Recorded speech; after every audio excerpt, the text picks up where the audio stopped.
저희 소방관들, 저를 포함한 소방관들 모두가 정말 죽을 힘을 다해서 최선을 다했지만 참담한 결과에 유가족분들께 너무나도 죄송한 마음입니다. 하지만 정말 최선을 다했고 그 현장에서 저희가 할 수 있는 모든 것을 하였습니다. 네, 유해진 증인.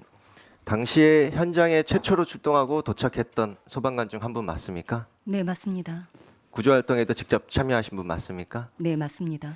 소방관으로 근무한 지는 몇 년 정도 되셨습니까? 19년 됐습니다. 19년 되셨습니까? 네, 아주 오랜 시간 동안 근무를 하시면서 많은 경험이 있으시겠지만 이처럼 대규모 희생자가 한 자리에서 발생한 이런 참사 현장은 처음일 거라고 보는데 어떻습니까? 겪고도 아직까지도 믿지 못하겠습니다. 현장 도착하셨을 때 본인께서 목격하신 그 상황을 있는 그대로 간략히 설명 좀 부탁드립니다. 빠른 답변을 위해서 원고 참조하겠습니다. 용산소방서 현장조사 유해진입니다. 이태원 참사 초기 상황을 설명하겠습니다. 사고 당일 저와 지휘팀장 등이 탑승한 지휘차는 삼각지역에 위치한 용산소방서에서 10시 22분에 출동하였고 국방부 앞에서부터는 극심한 차량 정체로 중앙차선을 넘어 역주행하여 7분, 역시 차량 정체로 사고 지점까지 가지 못하고 이제 그런 상황들을 이제 말씀하시는데 너무 오랜 시간이 또 소요될 수 있으니까요. 그냥 보신 대로 기억나는 대로 가장 중요한 점을 말씀드리겠습니다. 그렇다면 제가 사고 골목 앞 지점 도착하였을 때 사고 앞 지점에서는 사람들이 넘어져서 포개져 있다는 느낌보다는 사람이 사람 위로 밀려서 올라가 있다는 느낌이 강했습니다.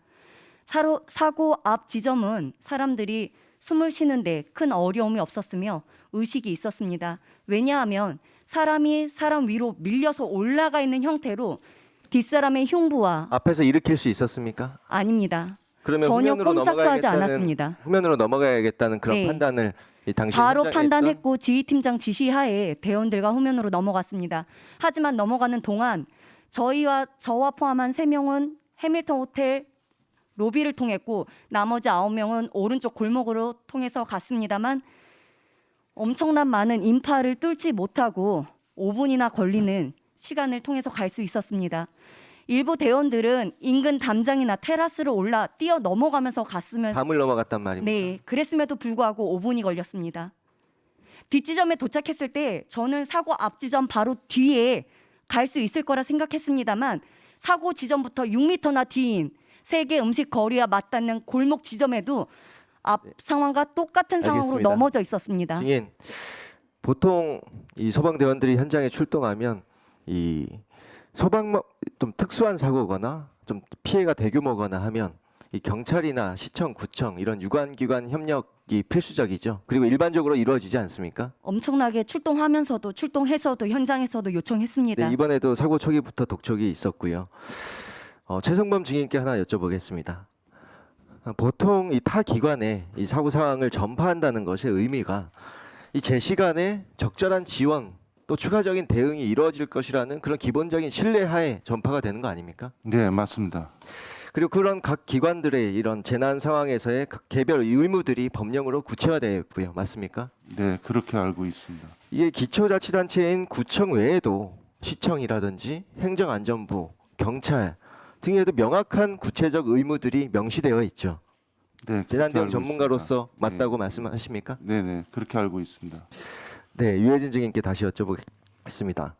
이 소방무전 녹취록을 보면 이 경찰 인력 지원 요청 말씀하신 것처럼 이 수없이 많이 반복됐던 것이 나오는데 당시 이 현장에도 경찰들이 도착해 있었고 활동을 하고 있었다는 많은 말씀이 있는데 이렇게 다급하게 수차례 28차례에 걸쳐 지원 요청이 있었던 건 어떤 이유 때문입니까? 현장에 도착한 경찰들이 많지 않았습니다. 제가 도착했을 때는 2명 정도 봤습니다. 그리고 구조작업 중에도 경찰들도 심폐소생들도 참여하고 했지만 수가 너무도 부족했다 이런 말씀입니까? 네. 현장 통제도 잘 이루어지지 않았습니까? 현장 통제는 한참 동안 이루어지지 않았습니다. 구조작업을 하는데 충분한 경찰 인력이 제때 도착하지 않았습니까? 도착하지 않았습니다. 사람을 빼놓고 그 빼놓은 사람을 놓을 공간도 없을 정도로 사람이 많았습니다. 그럼 이 현장에서 구조작업을 하는데 막대한 지장이 이런 현장 통제의 실패에서 비롯됐다 이런 판단도 가능하겠습니까? 그렇게 생각합니다. 당시 현장에 출동한 소방관으로서 이 도움이 가장 필요했던 그 시간에 경찰 혹은 뭐 지방자치단체 혹은 상급기관 등에서 꼭 필요한 시간에 다른 기관들의 이런 지원이나 이런 대응들이 적절하게 이루어졌다고 느꼈습니까? 그렇지 않습니다. 그럼 어떻게 느낍니까? 너무나 외로웠습니다. 소방관들이 그 안에서 할 수 있는 것들이 너무나도 많이 없었고 구조한 사람들을 놓을 장소조차도 마련되지 않을 정도로 인파들이 통제되지 않았습니다. 당시 현장을 떠올리는 것만으로도 증인께서도 그렇고 현장 소방관들에겐 그리고 누구보다 목격하신 분들과 유가족들에겐 큰 고통이 될 거라고 생각합니다. 당시 현장에 출동했던 소방관들도 심리치료 혹은 또 이 고위험군은 정신과 치료까지 받고 있는 것으로 알고 있습니다. 이 재난을 겪은 뒤 벌써 2달이 경과했습니다만 지금 이제서야 국정조사가 진행되고 있고 이 상황들을 당시에 출동했던 소방대원으로서 지켜보시면서 어떤 심정이신지 한번 말씀을 부탁드리겠습니다. 저희 소방관들, 저를 포함한 소방관들 모두가 정말 죽을 힘을 다해서 최선을 다했지만 참담한 결과에 유가족분들께 너무나도 죄송한 마음입니다. 하지만 정말 최선을 다했고 그 현장에서 저희가 할 수 있는 모든 것을 하였습니다. 이상입니다. 네.